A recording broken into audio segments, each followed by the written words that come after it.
Oke, jumpa lagi bersama saya Freedom Buri Surewesi di channel Buser Sakti. Nah, menjawab pertanyaan beberapa masyarakat, beberapa orang. Namun sayangnya pertanyaan ini diposting dengan menggunakan akun palsu di Pilkada Melaka tahun 2020. Tidak apa-apa, saya jawab saja. Jawab sesuai pendapat saya. Saya bukan tim ahli dari pihak Bupati terpilih Pak Dr. Simonang SHM. Nah, tapi ini mungkin sejauh pemahaman saya saja. Mengapa harus audit? Nah, sesuai janji kampanye dari Pak Dr. Simonang ini, Bupati terpilih kita sekarang Kabupaten Melaka, bahwa di hari pertama, 100 hari pertama sejak dia dilantik nanti, dia akan mengaudit seluruh kinerja instansi di Kabupaten Melaka ini, termasuk para kepala desa, para camat, para kepala dinas, para kepala bagian, kepala bidang, dan mungkin juga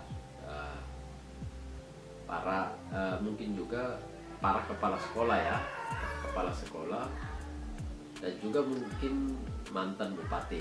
Nah, itu sesuai janji, bukan saya yang katakan ya, itu sesuai janji kampanye dari Pak Dr. Simonang SHM. Nah, mengapa harus diaudit?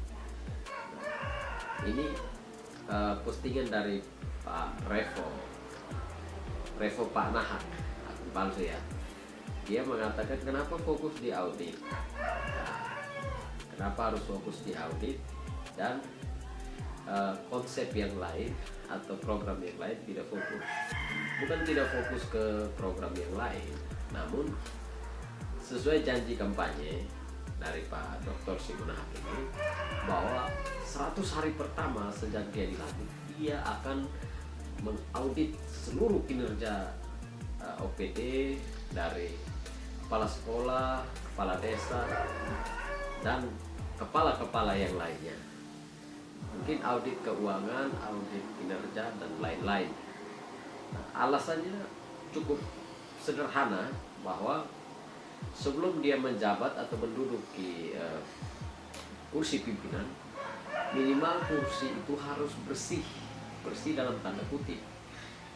Dan dia mau memakai orang-orang yang bersih dari korupsi.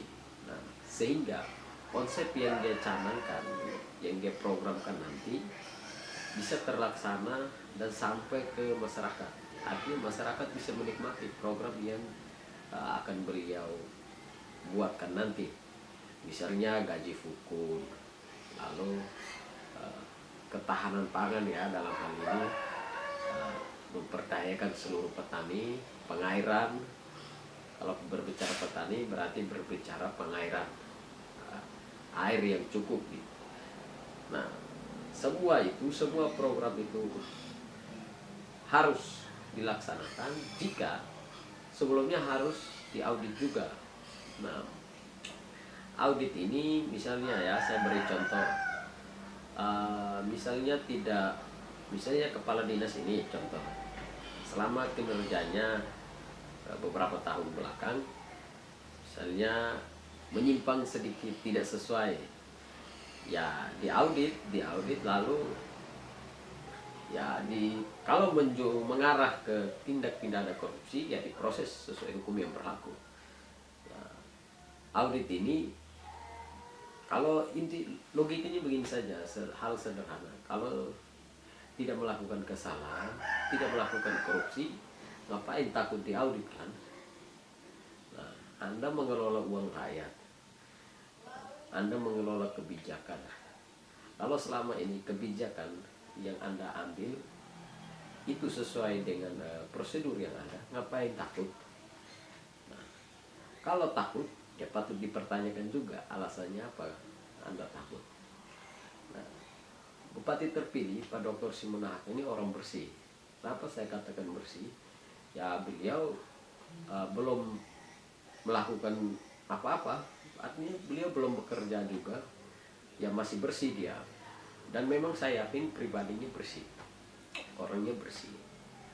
Nah, sehingga sebelum dia memimpin, di hari pertama, 100 hari pertama kerja, dia harus membersihkan semua yang kotor. Kita biasa, beberapa hari lalu beliau sempat muncul di media mengatakan bahwa yang lurus, yang bengkok saya luruskan, yang baik saya pertahankan, yang tidak ada saya adakan. Ini alasan dia untuk mengaudit seluruh kinerja OPD di Kabupaten Melaka ini, termasuk kepala desa, kepala sekolah, kepala-kepala yang lainnya. Nah, ngapain takut? Kalau Anda takut, ya Anda juga perlu diaudit. Kenapa harus takut? Masalahnya, dana atau uang yang kita kelola selama ini bukan uang pribadi, itu uang milik seluruh rakyat Melaka ini, yang mana uang itu harus kembali juga dalam bentuk program atau dalam bentuk bantuan segala macam lah. Nah, kalau uangnya itu masuk saku, ya Anda harus diaudit. Nah, ada lagi yang berbicara seperti ini, audit itu tugasnya APH. Kenapa Bupati kok bisa audit? Begini, memang Bupati itu bukan tugasnya mengaudit orang, tapi sah-sah saja dia memerintahkan OPD-nya, dalam hal ini ya tim auditor internal, ya inspektorat kabupaten. Bisa saja dia memerintahkan periksa semua orang ini, periksa semua yang tidak jujur, yang kerjanya mencuri, urusin dia atau serahkan dia ke APH. Ya tugas dia, itu tugas dia dan itu wewenangnya dia. Memang tugas pokoknya bukan mengaudit, karena memang beliau bukan seorang APH, aparat penegak hukum. Namun dia kepala daerah. Dalam ada OPD yang namanya Biro Inspektorat. Bisa saja dia perintahkan inspektorat dan itu haknya, wewenang penuh mutlak untuk dia.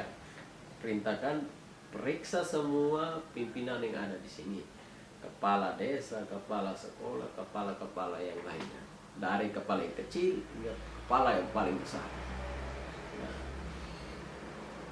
lalu kenapa harus takut kalau memang tidak melakukan penyimpangan?